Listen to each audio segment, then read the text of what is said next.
India, China और नेपाल की तरफ से काफी इंपॉर्टेंट बात आ रही है कि नेपाल और चाइना के बीच में ट्रेड होने वाला है। हालांकि नेपाल और इंडिया के बीच में भी काफी सारा ट्रेड हो रहा है और ये ट्रेड अभी नेगेटिविटी की तरफ जा रहा है, जबकि हम देखें दूसरी तरफ तो नेपाल चाइना के साथ ट्रेड करने की कोशिश कर रहा है और ये ट्रेड नेपाल के लिए कितना फायदेमंद साबित होगा इस वीडियो में जानेंगे। इसके अलावा भी अगर हम बात करें तो नेपाल चाइना के साथ काफी सारी चीजों की ट्रेड करता है, जिसमें से चाइनीज प्रोडक्ट है, चाइनीज इलेक्ट्रिक बसेस है, इसके अलावा भी काफी सारी चीजें। जब हम अगर इंडिया की तरफ देखें, नेपाली लोग और नेपाल की गवर्नमेंट अब इंडिया के बजाय चाइना के साथ ट्रेड करने वाला है। तो वीडियो इंटरेस्टिंग होने वाली है, वीडियो को लाइक करें, शेयर करें, चैनल को लाजमी सब्सक्राइब। नेपाल के पॉलिटिशियंस ये सोच के चाइना की शरण में गए थे कि चाइना की छत्रो छाया में रह के भारत को आंखें दिखा पाएंगे। ओरिजिनल प्लान तो ये था कि हजारों सालों से नेपाल की भारत पे निर्भरता खत्म हो पाएगी और नेपाल में चाइना के एक बड़े निवेश की वजह से नेपाल में इकोनॉमिक ग्रोथ रेट कई गुना बढ़ जाएगी। केपी शर्मा ओली के शासन में जो हुआ उसके बारे में हमें आपको बिल्कुल भी बताने की जरूरत नहीं है। चाइना के प्रभाव में भारतीय लोगों पे गोली चलाई गई। भारतीय सीमा के अंदर के इलाकों को नेपाल ने अपना बताया और तो और कई hydro electric power projects Chinese companies को दे दिए गए। इसके अलावा एक और ऐसा नेपाली प्लान था जिसके बारे में मीडिया में काफी कम डिस्कस किया गया और कमाल की बात यह है कि नेपाल का ये प्लान भी अब बैकफायर करता हुआ नजर आ रहा है। नेपाल के इस प्लान के बारे में इस वीडियो में बात करेंगे। इसके अलावा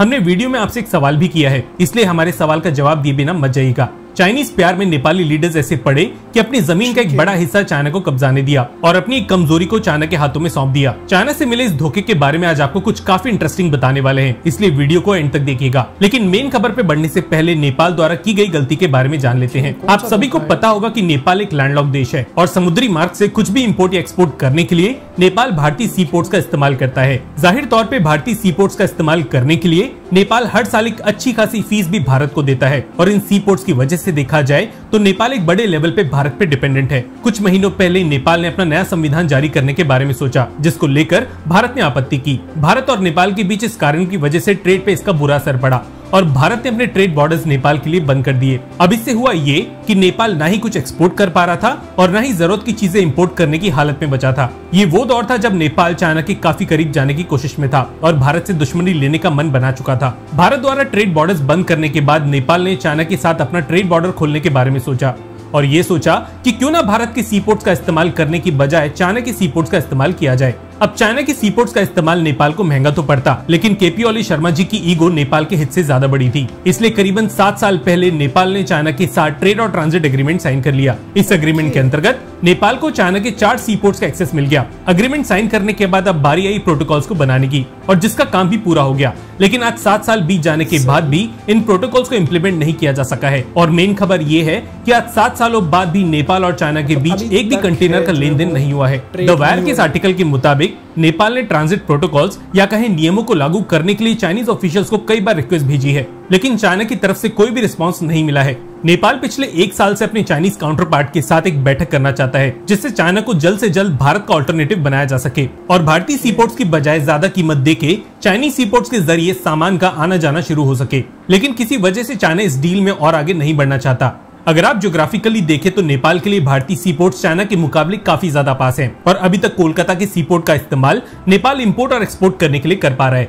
नेपाली उद्योगपति इस बात को अच्छे से जानते हैं कि चाइनीज सी पोर्ट्स का इस्तेमाल मतलब ज्यादा पैसा देके ज्यादा समय की बर्बादी, लेकिन नेपाली सरकार अब किसी भी कीमत पर भारतीय निर्भरता से पीछा छुड़ाना चाहती है। कमाल की बात यह है कि नेपाल कजाकिस्तानी पेट्रोलियम को चाइना के रास्ते पाइपलाइन के थ्रू इंपोर्ट करने के प्लान्स पे भी काम कर रहा है। फिलहाल अपनी जरूरत का 100% पेट्रोलियम नेपाल भारत से खरीदता है, लेकिन इस पाइपलाइन के जरिए नेपाल अपनी 30% की जरूरत भारत से खत्म करना चाहता है। आपको बता दें कि मंगोलिया से पेट्रोलियम इंपोर्ट करने के एग्रीमेंट पे भी चाइना बैठा हुआ है और इसको लेके भी कोई भी प्रोग्रेस देखने को नहीं मिली है। नेपाल का मानना यह है कि भारत पर पूरी तरीके से निर्भरता आगे चल के खतरनाक साबित हो सकती है और नेपाल अपनी सप्लाईज को डाइवर्सिफाई करना चाहता है। देखा जाए तो किसी भी देश की तरह नेपाल का ये सोचना भी एकदम सही है, पर भारत को चाइना की तरह किसी भी देश के साथ गद्दारी करने के लिए नहीं जाना जाता।